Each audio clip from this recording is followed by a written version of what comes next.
Around 3,300 years ago, on the banks of the Nile River, a king was born. His name was Ramses. But history would remember him not simply as a king, but as Ramses the Great. Ancient Egypt had many pharaohs, yet none managed to carve their name into history quite like Ramses. Ramses II ascended to the throne at a very young age. His father, Seti I, had taken him to military campaigns since childhood, teaching him how to rule and command armies. Even as a boy, Ramses trained with soldiers and learned to drive a war chariot. By the time he became pharaoh, he was not an ordinary ruler. He was a prepared leader. But what made him legendary was not only how he ruled, it was how he told his story. During Ramses' reign, Egypt was locked in a fierce rivalry with the Hittite Empire. Two superpowers stood against each other for control of the Near East. This rivalry led to one of the most famous battles in history, the Battle of Kadesh. In 1274 BCE, Ramses marched toward Kadesh with a massive army. However, false intelligence led his forces straight into an ambush. When the Hittites launched their sudden attack, the Egyptian army began to collapse. According to historians, Ramses was dangerously close to losing the battle. But then, something remarkable happened. Temple inscriptions claim that Ramses mounted his chariot alone, charged into the enemy forces, and heroically turned the battle around. On temple walls, he is depicted defeating hundreds of enemies single-handedly. Modern historians, however, see things differently. The battle most likely ended in a stalemate.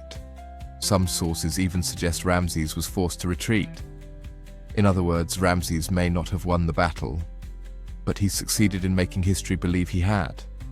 And that was what made him extraordinary. Ramses became one of history's first great masters of propaganda. He ordered the same story carved into temples across Egypt. He built statues and reliefs portraying himself as enormous and unstoppable, while his enemies appeared small and helpless. For the people of Egypt, reality became whatever was written in stone. And the propaganda worked. Ramses became, in the eyes of his people, an invincible god-king. Yet his power was not limited to stories of war. Ramses launched some of the greatest construction projects of the ancient world. The temples of Abu Simbel, with their colossal statues, still astonish visitors today. These monuments were so massive that anyone traveling along the Nile could not avoid witnessing the power of the pharaoh. In truth, these structures were not built only for worship. They carried a message. I am here. I will be remembered forever. Ramses ruled for approximately 66 years, an incredibly long reign in the ancient world. Many people were born and died having known no other pharaoh. In time, Ramses became almost synonymous with Egypt itself. It is believed he lived to around 90 years old.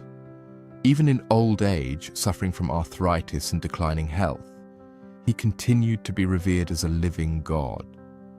When he died, he left behind hundreds of monuments, countless temples, and a legacy nearly impossible to erase. Even today, historians continue to ask the same question. Was Ramses truly the greatest pharaoh in history, or simply the ruler who mastered the art of self-promotion? Perhaps the real answer is this.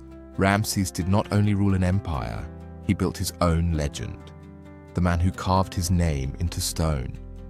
And every monument you see reminds you of one thing: kings die, but legends live on. And thousands of years later, we are still telling the story he wanted the world to hear.